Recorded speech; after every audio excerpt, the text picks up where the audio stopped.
Welcome to today's presentation. Today we look at compound interest, and the question reads, Mr. Rommel invested 800,000 Kenyan shillings in a bank which charges interest at the rate of 10% per annum, compounded semi-annually.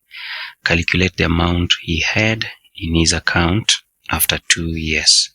So in this problem, we are able to identify that it's a compound interest problem, and therefore we'll be required to use the compound interest formula, which is given as amount is equal to principal into 1 plus the rate over 100 raised to power n.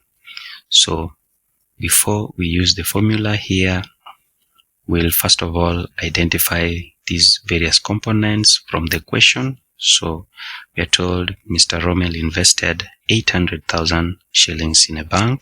So whatever is invested, that should be the principal, and that is 800,000 shillings.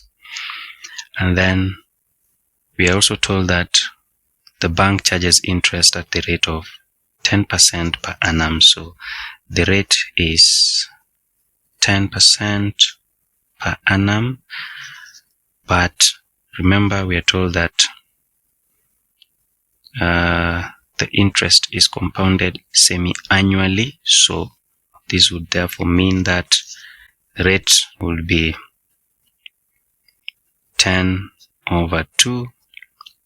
That simply means that if for the whole year the rate is 10%, semi-annually simply means half yearly. So for every half of a year, the rate would be 10 divided by 2, because there are 2 halves in a year, and that is 5%.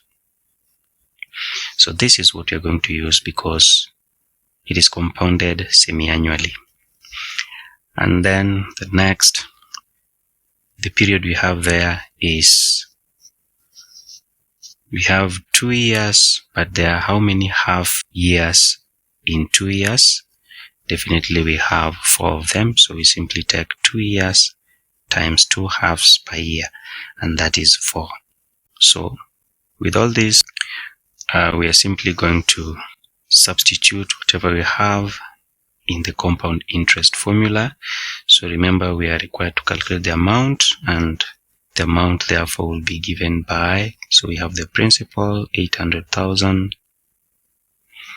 into 1 plus the rate there is 5/100 raised to power n, and n for this case is 4.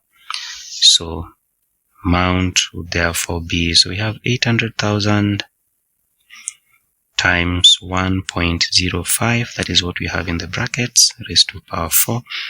And from my calculator, when I work out this, I'm able to get 972,405 shillings.